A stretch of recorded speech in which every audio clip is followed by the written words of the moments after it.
Oh. Hi, everyone. My name is Lorato Trok. I'm an author of many, many books, and I'm very happy to be here with you. Thank you very much to Liasa for inviting me. And well, I'm saying I'm an author of many books, but I'm very proud to have this book now that I've just recently published about this black scientist, Saul Sitole, who was a scientist in the 1900s and so 1920s and so on, and he was just never acknowledged. And I just thought that it was very important that we know our history as South Africans, because there's very little that our children know about what happened in our country, and also that a lot of people who look like me have had skills for a very long time and have had very little opportunities for them to be outstanding humans, as we can see in the world. And Sol Sitole's story is about that. And I'm going to be reading to you just a few things about how outstanding human he was. And he only had a grade 8 education, standard 6 at the time. I think it's grade 8 in the current school system. But he was brilliant. Can you imagine if he had all the opportunities like everyone else? So I'm going to read a little bit about him as well. So Sol Sitole learned many skills, and he was given new responsibilities at the museum, working with fossils as his work was so precise. And Professor Thekere, who worked with Sol Sitole, said that, that's how smart he was. Even he taught even people who were professors, even who went to school to study science, and he didn't even study science.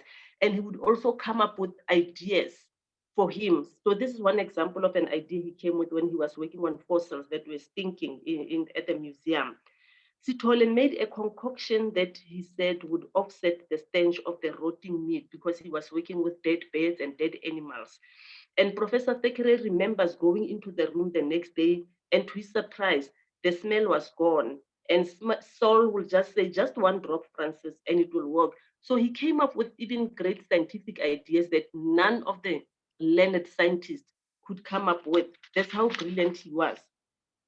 And here is Sol Sitole. I'm not sure if he can show very well. Here he is in front of Mrs. Place at the museum, where he was working for 62 years of his life.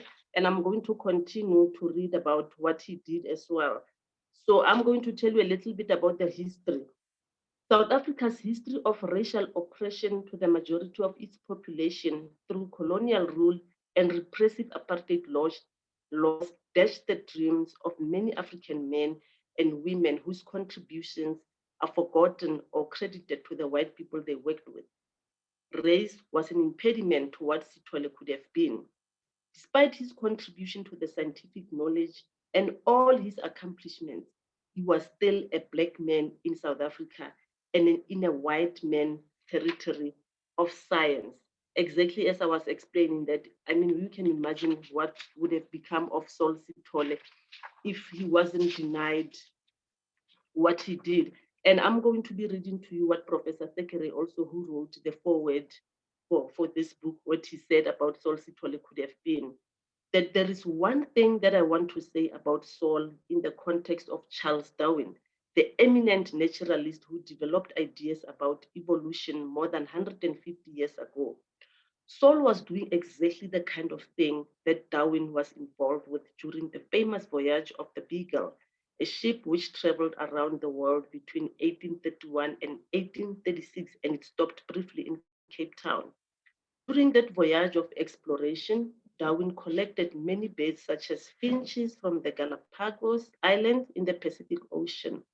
Like Saul, he had to skin the specimens.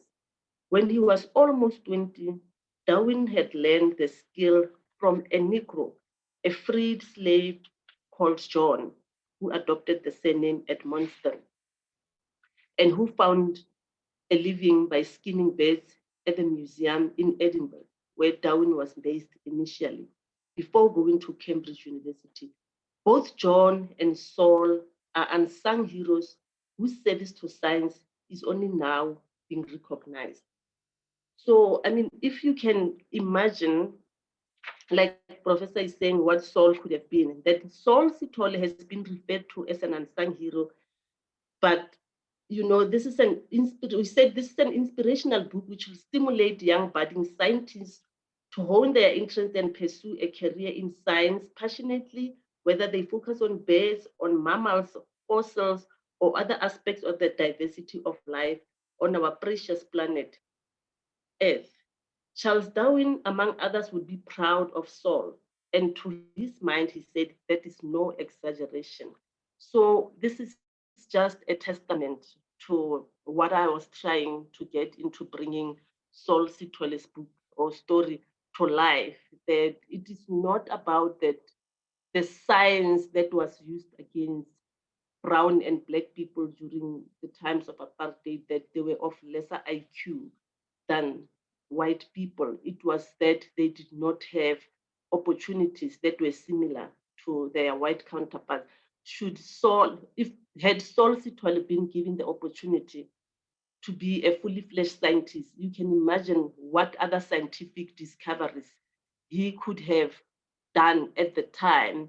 And when I was interviewing Saul's family about his life and his story and his work and what he has achieved, there is so much more than this book could have ever put together.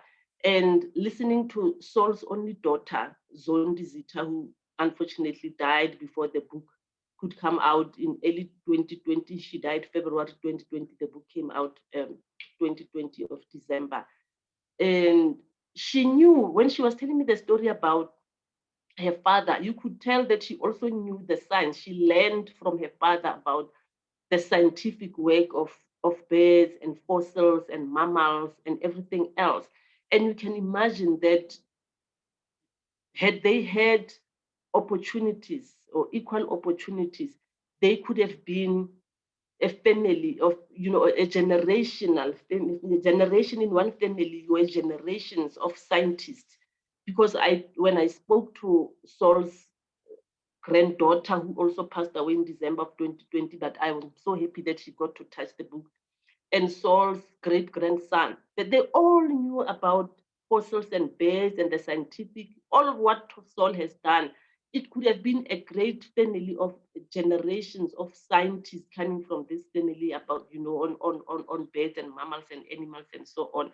But because of the lack of opportunities, equal opportunities, they were unable to pursue science like Saul did in those times, although Saul did manage to be an unsung scientist at the time, and even in current South Africa, where really there isn't much, there's absolutely nothing about him on the history books, or where he used to work for 62 years at the Transvaal Museum, which is now called Dizong Natural Museum of History, and so on. So I'm really, really, really hoping that this book is going to open doors for young budding scientists of this country to follow on Saul's footsteps of being dedicated to science and his love of scientific work. And I mean, if you are going to read this book, I don't want to give away everything in this book, but it is just a wonder with the world of science and fossils. And I mean, the fact that Saul was there when Mrs. Place was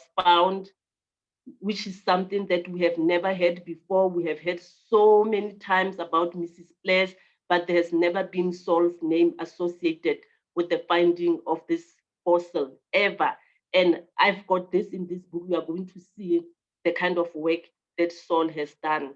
And I'm very proud to have brought his story to life. And I hope that you'll enjoy the book, you get the book. It's not only for young adults. I have written it for young adults, but it's not only for young adults. It's a great book for research, for scientific research, for scientists, for university students who want to study science, or who are studying science, to know about the life of Saul Sithole and the others that I've also talked about briefly in the book, who are also Black, and some from across the continent as well, who have done great scientific work like Saul did.